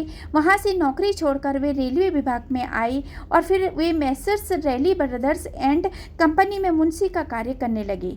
उनका सन 1910 में श्री साईं बाबा से संपर्क हुआ। बड़े दिन क्रिसमस से लगभग 1 या 2 मास पहले सांता क्रूज में उन्होंने स्वप्न में एक दाढ़ी वाले वृद्ध को देखा जो चारों ओर से भक्तों से घिरा हुआ खड़ा था। कुछ दिनों के पश्चात वे अपने मित्र श्री दत्तात्रेय मंजूनाथ विजूर के यहाँ दासगणों का कीर्तन सुनने गए। दासगणों को यह नियम था कि वे कीर्तन करते समय श्री साईं बाबा का चित्र रख लिया करते थे। लक्ष्मीचंद को यह चित्र देखकर महान आश्चर्य हुआ, क्योंकि स्वप्न में उन्हें जिस वृद्ध के दर्शन हुए थे उनकी आकृति भी ठीक इस चित्र के अनुरूप ही थी। इससे वे इस निष्कर्ष पर पहुंचे कि स्वप्न में दर्शन देने वाला स्वयं शिरडी के साईनाथ समर्थ के अतिरिक्त और कोई नहीं है। चित्र दर्शन, दासगणों का मधुर कीर्तन और उनके संत तुकाराम पर प्रवचन आदि का कुछ ऐसा प्रभाव पड़ा कि उन्होंने शिरडी यात्रा का दृढ़ संकल्प कर लिया। भक्तों को चिरकाल से ही ऐसा अनुभव होता आया है कि जो सद्गुरु या अन्य किसी आध्यात्मिक ज्ञान की खोज में निकलता है तो उसकी ईश्वर सदैव ही सहायता करते हैं। उसी रात्रि को लगभग 8 बजे उनके एक मित्र शंकर राव ने उनका द्वार खटखटाया और पूछा, क्या हमारे साथ शिरडी चलने को तैयार हैं? लक्ष्मीचंद के हर्ष का पारावार न रहा और उन्होंने तुरंत ही शिरडी चलने का निश्चय कर लिया। एक मारवाड़ी से 15 रुपये उधार लेकर तथा अन्य आवश्यक प्रबंध कर उन्होंने शिरडी को प्रस्थान कर लिया। रेलगाड़ी में उन्होंने अपने मित्र के साथ कुछ देर भजन भी किया। उसी डिब्बे में 4 यवन यात्री बैठे थे जो शिरडी के समय भी अपने अपने घरों को लौट रहे थे। लक्ष्मीचंद ने उन लोगों से श्री साईं बाबा के संबंध में कुछ पूछताछ की। तब लोगों ने उन्हें बतलाया कि श्री साईं बाबा शिरडी में अनेक वर्षों से निवास कर रहे हैं और वे एक पहुँचे हुए संत हैं। जब वे कोपर गांव पहुँचे तो बाबा के भेंट देने के लिए कुछ अमृत खरीदने का उन्होंने विचार किया। वे वहाँ के प्राकृतिक सौंदर्यमय दृश्य देखने में कुछ ऐसे तल्लीन हुए कि उन्हें अमृत लेने की सुधि ही न रही। परंतु जब वे शिरडी के समीप आए तो एकाएक उन्हें अमृत खरीदने की स्मृति हो आई। इसी बीच उन्होंने देखा कि एक वृद्धा टोकरे में अमृत लिए तांगे के पीछे पीछे दौड़ती चली आ रही है। यह देख उन्होंने तांगा रुकवाया और उनमें से कुछ बढ़िया अमरूद खरीद लिए। तब वह वृद्धा उनसे कहने लगी कि कृपा करिए शेष अमरूद भी मेरी ओर से बाबा को भेंट कर देना। यह सुनकर तत्क्षण ही उन्हें विचार हो आया और जिसे मैं भूल गया था उसी की इस वृद्धा ने पुनः स्मृति करा दी है। श्री साईं बाबा के प्रति उसकी भक्ति देख वे दोनों बड़े चकित हुए। लक्ष्मी चंद ने यह सोचकर कि हो सकता है कि स्वप्न में जिस वृद्ध के दर्शन मैंने किए थे उनके ही कोई रिश्तेदार हो, वे आगे बढ़े। शिरडी के समीप पहुंचने पर उन्हें दूर से ही मस्जिद में फहराती ध्वजाएं दिखाई दी, जिन्हें देख प्रणाम कर अपने हाथ में पूजन सामग्री लेकर वे मस्जिद पहुंचे और बाबा का यथाविधि पूजन कर वे द्रवित हो गए। उनके दर्शन कर वे अत्यंत आनंदित हुए तथा उनके शीतल चरणों से ऐसे लिपटे जैसे मधुमक्खी कमल के मकरंद की सुगंध से मुग्ध होकर उससे लिपट जाती है। तब बाबा ने उनसे जो कुछ हुआ उसका वर्णन हिमानपत ने अपने मूल ग्रंथ में इस प्रकार किया कि साले रास्ते में भजन करते और दूसरे आदमी से पूछते, दूसरे से क्या पूछना, सब कुछ अपनी आंखों से देखना, काहे को दूसरे आदमी से पूछना, सपना क्या झूठा है सच्चा, कर लो अपने आप विचार, मारवाड़ी से उधार लेने की क्या जरूरत थी, हुई क्या मुराद पूरी।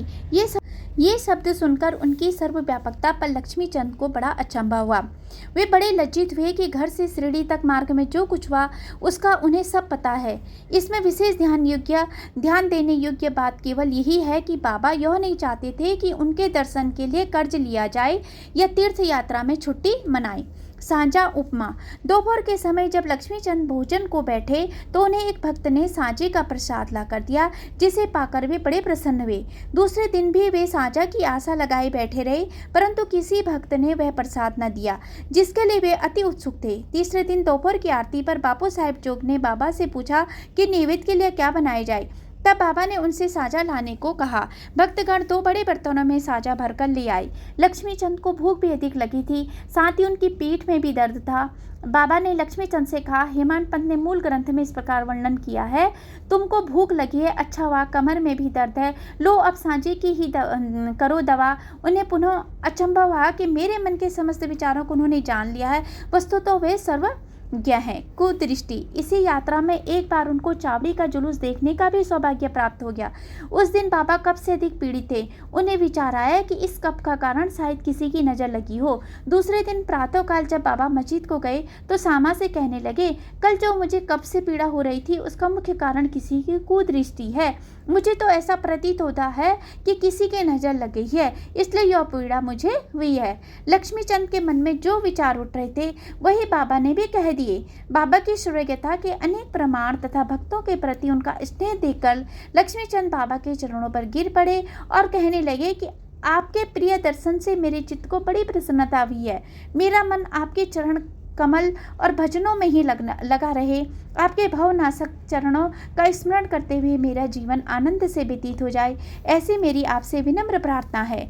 बाबा से आशीर्वाद तथा उदय लेकर वे मित्र के साथ प्रसन्न और संतुष्ट होकर मार्ग में उनकी कीर्ति का गुणगान करते हुए घर वापस लौट आए और सदैव उनके अनन्य भक्त बने रहे। शिरडी जाने वालों के हाथ वे उनको हार, कपूर और दक्षिणा भेजा करते थे। बुरहानपुर की महिला। अब हम दूसरी चिड़िया भक्त का वर्णन करेंगे। एक दिन बुरहानपुर में एक महिला ने स्वप्न में देखा कि श्री साईं बाबा उसके द्वार पर खड़े भोजन के लिए खिचड़ी मांग रहे हैं। उसने उठकर देखा तो द्वार पर कोई भी न था। फिर भी वह प्रसन्न हुई और उसने वह स्वप्न अपने पति तथा अन्य लोगों को सुनाया। उसका पति डाक विभाग में नौकरी करता था। वे दोनों ही बड़े धार्मिक थे। जब उसका स्थानांतरण अकोला महाराष्ट्र को हुआ तो दोनों ने शिरडी जाने का भी निश्चय किया और एक शुभ दिन उन्होंने शिरडी का प्रस्थान कर लिया। मार्ग में गोमती तीर्थ होकर वे शिरडी पहुंचे। वहां 2 माह तक ठहरे। प्रतिदिन वे मस्जिद जाते और बाबा का पूजन कर आनंद से अपना समय व्यतीत करते थे। यद्यपि दंपति खिचड़ी का नैवेद्य भेंट करने को ही आए थे, परंतु किसी कारणवश उन्हें 14 दिनों तक ऐसा सहयोग प्राप्त न हो सका। उनकी स्त्री इस कार्य में अब अधिक विलंब न करना चाहती थी, इसलिए 15वें दिन दोपहर के समय वह खिचड़ी लेकर मस्जिद में पहुंची तो उसने देखा कि बाबा अन्य लोगों के साथ भोजन करने बैठ चुके हैं। पर्दा गिर चुका था, जिसके पश्चात किसी का साहस न था कि वह भीतर प्रवेश कर सके, परंतु वह एक क्षण भी प्रतीक्षा न कर सकी और हाथ से पर्दा हटाकर भीतर चली गई। बड़े आश्चर्य की बात है कि उसने देखा कि बाबा की इच्छा उस दिन सबसे पहले खिचड़ी खाने की ही थी, जिसकी उन्हें आवश्यकता थी। जब वह थाली लेकर भीतर आई तो बाबा को बड़ा हर्ष हुआ और वे उसी में से खिचड़ी के ग्रास लेकर खाने लगे। बाबा की ऐसी उत्सुकता देखकर प्रत्येक को बड़ा आश्चर्य हुआ और उन्होंने यह खिचड़ी की वार्ता सुनी। उन्हें भक्तों के प्रति बाबा का असाधारण स्नेह देख बड़ी प्रसन्नता हुई। मेघा का निर्वाण। अब तृतीय पक्षी की चर्चा सुनिए। बीरम गांव, खेड़ा जिला, गुजरात का रहने वाला मेघा अत्यंत सीधा और अनपढ़ व्यक्ति था। वह राह बहादुर साठे के यहाँ रसोई का काम किया करता था। वह शिवजी का परम भक्त था और सदैव पंचाक्षरी मंत्र नमः शिवाय का जाप किया करता था। संध्योपासना आदि का उसे कुछ भी ज्ञान न था, यहाँ तक कि वह संध्या के मूल गायत्री मंत्र को भी न जानता था। राह बहादुर साठे का उस पर अत्यंत स्नेह था, इसलिए उन्होंने उसे संध्या की विधि तथा गायत्री मंत्र की शिक्षा दी। साठे साहब ने श्री साईं बाबा को शिवजी का साक्षात अवतार बतलाकर उसे शिरडी भेजने का निश्चय किया, किंतु साठे साहब से पूछने पर उन्होंने बतलाया कि श्री साईं बाबा तो यवन हैं। इसलिए मेघा ने सोचा कि शिरडी में एक यवन को प्रणाम करना पड़े, यह अच्छी बात नहीं है। भोला भाला आदमी तो वह था ही, इसलिए उसने मन में असमंजस पैदा हो गया। तब उसने अपने स्वामी से प्रार्थना की कि कृपा कर मुझे वहाँ न भेजे, परंतु साठे साहब कहाँ मानने वाले थे। उनके सामने मेघा की एक न चली। उन्होंने उसे किसी प्रकार शिरडी भेज दिया तथा उसके द्वारा अपने ससुर गणेश दामोदर उपनाम दादा केलकर, जो शिरडी में ही रहते थे, एक पत्र भेजा कि मेघा का परिचय बाबा से करा देना। शिरडी पहुंचने पर जब वह मस्जिद में घुसा तो बाबा अत्यंत क्रोधित हो गए और उन्होंने मस्जिद में आने से मना कर दिया। वह गर्जन कर कहने लगा कि इसे बाहर निकाल दो। फिर मेघा की ओर देखकर कहने लगे कि तुम तो एक उच्च कुलीन ब्राह्मण और मैं निम्न जाति का यवन, तुम्हारी जाति भ्रष्ट हो जाएगी, इसलिए यहाँ से बाहर निकल जाओ। यह शब्द सुनकर मेघा कांप उठा। उसे बड़ा विस्मय हुआ कि जो कुछ उसके मन में विचार उठ रहे थे उन्हें बाबा ने कैसे जान लिया। किसी प्रकार वह कुछ दिन वहाँ ठहरा और अपनी इच्छा अनुसार सेवा भी करता रहा, परंतु उसकी इच्छा तृप्त नहीं हुई। फिर वह घर लौट आया और वहां से त्र्यंबक नासिक को चला गया। वर्ष भर के पश्चात पुनः शिरडी आया और इस प्रकार दादा केलकर के कहने से उसे मस्जिद में रहने का अवसर प्राप्त हो गया। साईं बाबा मौखिक उपदेश द्वारा मेघा की उन्नति करने के बदले उसका आंतरिक सुधार कर रहे थे। उसकी स्थिति में पर्याप्त परिवर्तन होकर यथेष्ट प्रगति हो चुकी थी और अब तो वह श्री साईं बाबा को शिवजी का ही साक्षात अवतार समझने लगा था। शिव पूजन में बिल्व पत्रों की आवश्यकता होती है, इसलिए अपने शिवजी बाबा का पूजन करने हेतु बिल्व पत्रों की खोज में वह मीलों दूर जाया करता था। प्रतिदिन उसने ऐसा नियम बना लिया था कि गांव में जितने भी देवालय थे, प्रथम वहां जाकर वह उनका पूजन करता और उसके पश्चात ही चरणामृत पान करता था। एक बार ऐसा हुआ कि खंडोबा के मंदिर का द्वार बंद था, इस कारण वह बिना पूजन किए ही वहां से लौट आया और अब वह मस्जिद में आया तो बाबा ने उसकी सेवा स्वीकार न की तथा उसे पुनः वहां जाकर पूजन कराने को कहा और उसे बतलाया कि अब मंदिर के द्वार खुल गए हैं। मेघा ने जाकर देखा कि सचमुच मंदिर के द्वार खुले थे। जब उसने लौटकर यथाविधि पूजा की तब कहीं बाबा ने उसे अपना पूजन करने की अनुमति दी। गंगा स्नान। एक बार मकर संक्रांति के अवसर पर मेघा ने विचार किया कि बाबा को चंदन का लेप करूं तथा गंगा जल से उन्हें स्नान कराऊं। बाबा ने पहले तो इसके लिए अपनी स्वीकृति न दी, परंतु उसके लगातार प्रार्थना के उपरांत उन्होंने किसी प्रकार स्वीकार कर लिया। गोदावरी नदी का पवित्र जल लाने के लिए मेघा को 8 कोस का चक्कर लगाना पड़ा। वह जल लेकर लौट आया और दोपहर तक पूर्ण व्यवस्था कर ली। तब उसने बाबा को तैयार होने की सूचना दी। बाबा ने पुनः मेघा से अनुरोध किया कि मुझे इस झंझट से दूर ही रहने दो, मैं तो एक फकीर हूँ, मुझे गंगा जल से क्या प्रयोजन। परंतु मेघा कुछ सुनता ही न था। मेघा की तो यह धारणा थी कि शिवजी गंगा जल से अधिक प्रसन्न होते हैं, इसलिए ऐसे शुभ अवसर पर अपने शिवजी को स्नान कराना हमारा परम कर्तव्य है। अब तो बाबा को सहमत होना ही पड़ा और नीचे उतरकर वे एक लकड़ी के तख्ते पर बैठ गए तथा अपना मस्तक आगे करते हुए कहने लगे कि अरे मेघा, कम से कम इतनी कृपा तो करना कि केवल मेरे सिर पर ही पानी डालना। सिर शरीर का प्रधान अंग है और उस पर पानी डालना पूरे शरीर पर पानी डालने के सदृश है। मेघा ने अच्छा अच्छा कहते हुए बर्तन उठाकर सिर पर पानी डालना प्रारंभ कर दिया। ऐसे करने से उसे इतनी प्रसन्नता हुई कि उसके उच्च स्वर में हर हर गंगे कहते हुए समूचे बर्तन का पानी बाबा के संपूर्ण शरीर पर उड़ेल दिया और फिर पानी का बर्तन एक और रखकर वह बाबा की ओर निहारने लगा। उसने देखा कि बाबा को तो केवल सिर ही भीगा है और शेष भाग ज्यों का त्यों बिल्कुल सूखा ही है। यह देखकर उसे बड़ा आश्चर्य हुआ। त्रिशूल और पिंडी। मेघा बाबा को 2 स्थानों पर पूजा करता था, पहले वे मस्जिद में फिर बाड़े में, नाना साहेब चंदोरकर द्वारा प्राप्त उनके बड़े चित्र को। इस प्रकार यह क्रम 12 मास तक चलता रहा। बाबा ने उसकी भक्ति तथा विश्वास दृढ़ करने के लिए उसे दर्शन दिए। एक दिन प्रातःकाल मेघा जब अर्ध निद्रावस्था में अपनी शैया पर पड़ा हुआ था, तभी उसे उनके दर्शन हुए। बाबा ने उसे जागृत जानकर अक्षत फेंके और कहा कि मेघा, त्रिशूल लगाओ। इतना कहकर वे अदृश्य हो गए। उनके शब्द सुनकर उसने उत्सुकता से अपनी आंखें खोली, परंतु देखा कि कोई नहीं है, केवल अक्षत ही वहाँ बिखरे पड़े हैं। तब वह उठकर बाबा के पास गया और उन्हें अपना स्वप्न सुनाने के पश्चात उन्हें त्रिशूल लगाने की आज्ञा मांगी। बाबा ने कहा कि क्या तुमने मेरे शब्द नहीं सुने थे कि त्रिशूल लगाओ? वह कोई स्वप्न नहीं वरन मेरा प्रत्यक्ष आज्ञा थी। मेरे शब्द सदैव अर्थपूर्ण होते हैं, थोते पोचे नहीं। मेघा कहने लगा कि आपने दया कर मुझे निद्रा से तो जागृत कर दिया, परंतु सभी द्वार पूर्वक बंद देखकर मैं मूढ़मती भ्रमित हो उठा कि कहीं स्वप्न तो नहीं देख रहा था। बाबा ने आगे कहा कि मुझे प्रवेश करने के लिए किसी द्वार की आवश्यकता नहीं है, न मेरा कोई रूप ही है और न कोई अंत। मैं सदैव सर्वभूतों में व्याप्त हूँ। जो मुझ पर विश्वास रखकर सतत मेरा ही चिंतन करता रहता है, उसके सब कार्य में स्वयं ही करता हूँ और अंत में उसे श्रेष्ठ गति प्रदान करता हूँ। मेघा वाड़े को लौट आया और बाबा के चित्र के समीप ही दीवार पर एक लाल त्रिशूल खींच दिया। दूसरे दिन एक रामदासी भक्त पुणे से आया। उसने बाबा को प्रणाम कर शंकर की एक पिंडी भेंट की। उसी समय मेघा भी वहां पहुंचे। तब बाबा उनसे कहने लगे कि देखो, शंकर भोले आ गए हैं, अब उन्हें संभालो। मेघा ने पिंडी को देखा तो उसे महान आश्चर्य हुआ। वे बाड़े में आया। उस समय काका साहब दीक्षित स्नान के पश्चात सिर पर तौलिया डाले साईं नाम का जप कर रहे थे। तभी उन्होंने ध्यान में एक पिंडी देखी जिससे उन्हें कौतूहल सा हो गया था। उन्होंने सामने से मेघा को आते देखा।